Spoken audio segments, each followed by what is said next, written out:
Good morning, welcome to my channel. My name's Nicola Richardson. I am the owner of Pink Vintage Jewellery. It's a jewellery brand I started selling on Etsy 8 years ago, and then I also sell through my website, and then this year I started doing permanent jewellery and expanding into that niche as well. So this video, as the title suggests, is an honest account of what I've earned as a permanent jewellery artist over the last 6 months. And the reason why I wanted to do this video is I've seen a lot of misinformation, really. People saying you can earn thousands of pounds by being a permanent jewellery artist. Give up your day job, do permanent jewellery. And I just wanted to I'm going to shed some light on the industry and give an honest account. So it will help people decide if they actually want to make the jump into offering permanent jewellery as a service for their business. So let's jump straight into it. So I did a video a month ago about my setup costs. So if you want to go watch that video, this video might then follow on nicely. So my income for the first 6 months, so I was paying rent on my studio. I've got a studio in the centre of York. I started paying rent from the 1st of February and with my first paying customers on the 1st of March. It took me about a month to get the studio up and running. Prior to that, it was an empty coffee shop, and there was a lot of things to do which we needed to I needed to zhuzh it up basically to get it to look as nice as it does today. So it took me a month to get that organised. So my first paying customers was from the 1st of March, and this account goes up to the end of August. So my earnings in total during that time were £5,841.69. So that's great, isn't it? So I know you're thinking, oh wow, that's brilliant. But before we get too excited, we've got to take off some costs. So my setup costs originally were £3,270. So we've got to remove them straight away, leaving me with £2,571.69. Now, one of my main goals for the first 6 months of business was to pay off the welder. So I'm really pleased that all my setup costs have been paid off in the first 6 months. That was one of my aims. So that's a bit of a nice, that's something nice to happen, really. So I'm really pleased about that. Because it's always a fear when you do something new and you take the plunge and you spend a lot of money getting something up and going. You just don't know how people are going to react or if it's going to go well. So, and it's always a risk, isn't it? So the welder's paid off. I'm a jeweler. I've got a really good workshop tool which has basically paid for itself, so that leaves me very, very, very happy. Then we have to take off other costs.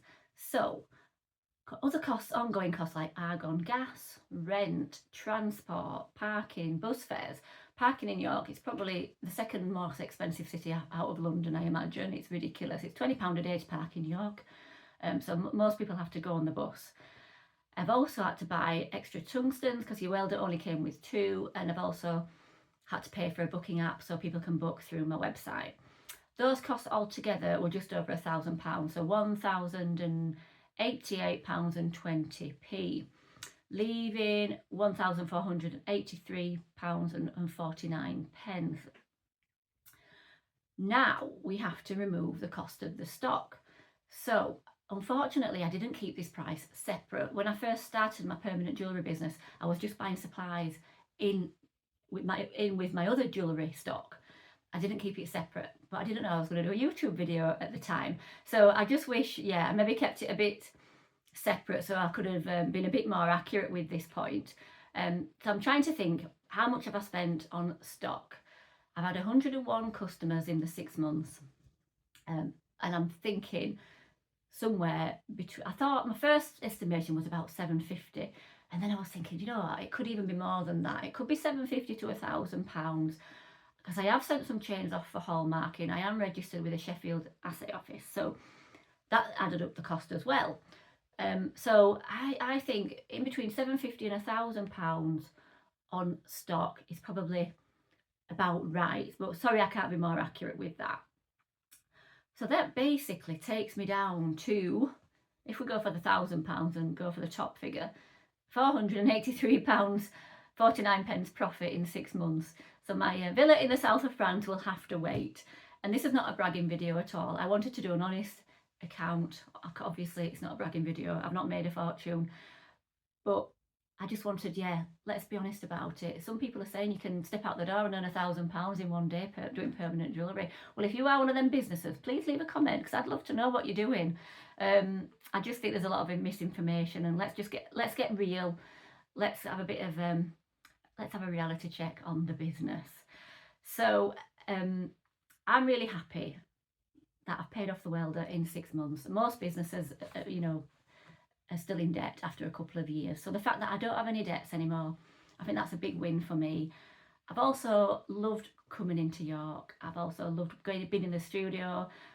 I share a studio with lots of artists, and it's great. We have a good laugh.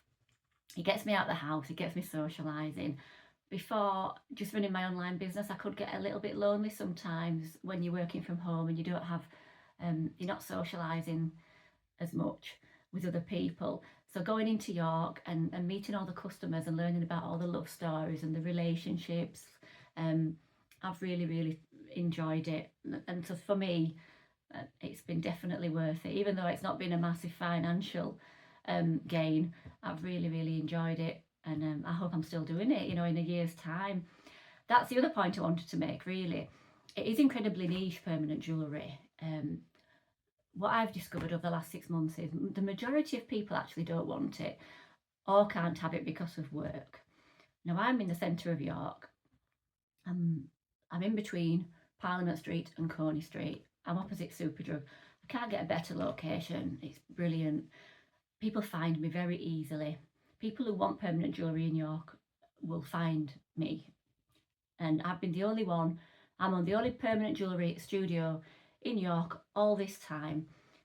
So I want you to think about all the visitors that York has. It's a massive tourist industry.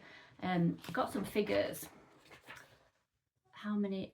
York this year has had 5.66 million visitors in 2025. In July alone, there was over 700,000 visitors in York. Now, in July, I had 24 appointments. So just to give you some idea and clarity, you know, there's millions of people coming to York. And I've been the only studio doing permanent jewellery. And I've had 24 appointments in July. So, and 101 appointments in 6 months. So if you're not in a touristy area like that, you know, how many less customers are you going to have, really? So if you're thinking about setting up, that's a really big consideration, really, because unlike hairdressers or a nail salon, hairdressers, people go back for the haircutting, don't they, every few months. People have their nails done once a month. Permanent jewellery isn't like that. It's a one-time thing. People only get it once. I've only had one customer return for another piece of jewellery.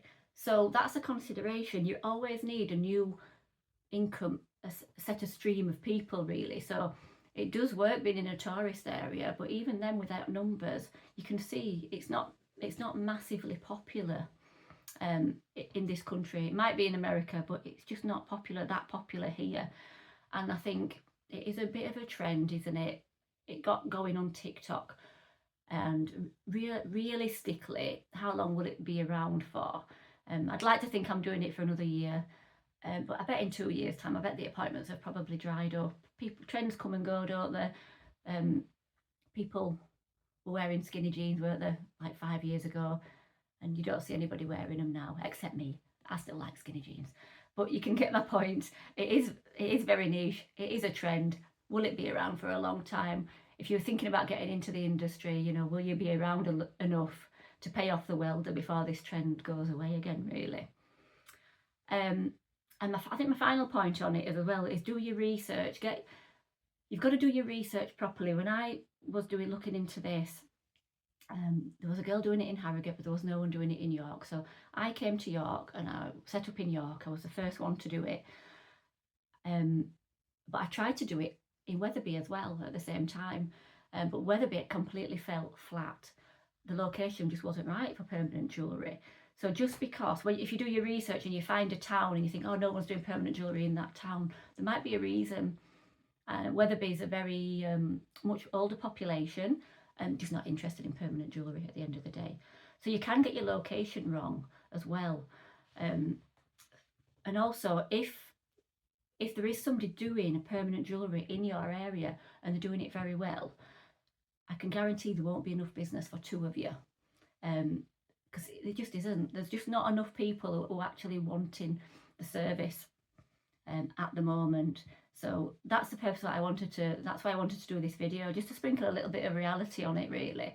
And if you know, if you are a permanent jewellery artist and you're making £1,000 a day every time you set out the house, I'd love to know what you're doing. So leave me a comment and let's start having a big chat about it, and opening it up to a bit of honesty. I think let's be honest with each other.